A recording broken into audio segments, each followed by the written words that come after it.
পাশা সাহেব একজন ভালো HR প্রফেশনাল। উনার বেড়ে ওঠাটা এবং পরবর্তী জীবনে উনি নীতিগতভাবে বেশ উনি তার নীতিতে উনি বেশ রিজিড এবং নীতিগুলোও উনি ভালো নীতির উপরেই চলেন। উনি এমন কোনো নীতি, স্বার্থবিরোধী কোনো নীতি বা কোনো কিছু নেন না। উনার জীবনে উনি ছোটবেলায় দেখেছিলেন যে একদিন ওনারা দুই বন্ধু রিক্সা থেকে নেমে এক বন্ধু টাকা দিচ্ছে, পাশা সাহেব টাকা দিচ্ছিলেন রিক্সা ভাড়া, আর সামনের বন্ধুটা মনের অগোচরে রিক্সার সামনের চাকাটায় আস্তে আস্তে পা দিয়ে একটু লাথি দিচ্ছে। এটা এমন কোনো ইয়ে না, তাদের বয়স অনেক কম ছিল। রিক্সাওয়ালা প্রচন্ড পরিমাণে রেগে গেলেন। তারা দুজন হতবিহ্বল। কেন? রিক্সাওয়ালাও এই ছোট ছেলেদের সাথে ওটা না করে ওকে শুধু বলতে পারতেন যে এটা আমার ইয়ে না। অ্যাকচুয়ালি পরে রিক্সাওয়ালাটা বলল, এটাই আমার রুটি রুজি, আপনারা এই চাকাকে কেন লাথি মারছেন? এটি ছোট বয়সে পাশা সাহেবের মাথায় ঢুকে যায়। পরবর্তীতে উনি যখন শিল্পে আসেন, সেটা কিভাবে ছোটবেলার সেই জিনিসটা তার অলমোস্ট 40-45 বছর পরেও তার ভিতরে এটা লালিত হয়েছে। এবং প্রতিষ্ঠানে উনি যে প্রতিষ্ঠানে কাজ করেন তারা কাপড় তৈরি করে, সেটা নিট কাপড় তৈরি করে, সেটাই প্রসেস করে, সেটা নিয়েই কাজ। উনি একটি প্রতিষ্ঠানে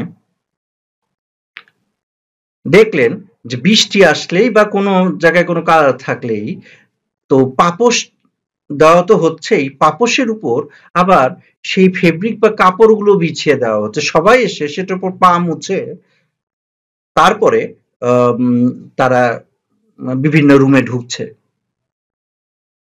উনার মনে খটকা লাগে, এই যে ফেব্রিক বা কাপড়, এটাই হলো আমার কাঁচামাল, এটাতেই আমার রুটি রুজি, এটা আমি পা দিয়ে এভাবে অবমাননা করছি। রিক্সাওয়ালা তার সামনের চাকাতে সামান্য লাথি মারাতে এটা করলো, আর আমি কিভাবে এটাতে পা মুছি, যেটা আমার পেটে, যেটা আমার বেতনের উৎস। উনি এই জিনিসটা নিয়ে নিজেই কোনো কিছু কোনো ইনিশিয়েটিভ নেওয়ার আগে উনি ওনার দর্শন, ওনার নীতিটা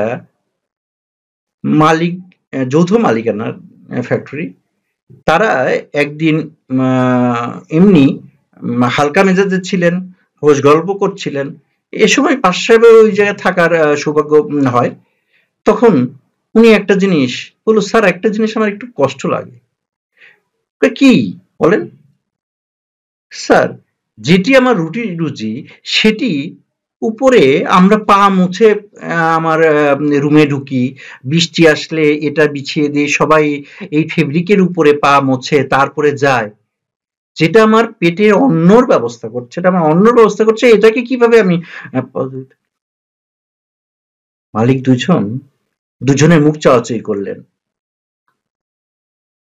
বললেন, আপনি তো ঠিকই বলেছেন, প্রয়োজনে আপনার হাতে সময় 7 দিন, প্রয়োজনে ভালো পাপোশ, যে পাপোশগুলো পানিগুলোকে ভালো শোষণ করবে, সে পাপোশগুলোই আপনি ব্যবস্থা করেন ধাপে ধাপে। কিন্তু এভাবে ফেব্রিক নষ্ট করা চলবে না। ফেব্রিক নষ্ট বড় কথা না, যেটা আমার রুটি রুজি সেটার উপর আমি পা দিই কিভাবে? আপনি সঠিক ধরেছেন। সুতরাং আপনার রুটি রুজিকে আপনি পা দিয়ে এভাবে ঠেলতে পারেন না। আপনাকেও একটু ঘেঁটে দেখতে হবে যে আপনি কি আপনার রুটি রুজির সাথে এমন কিছু করছেন?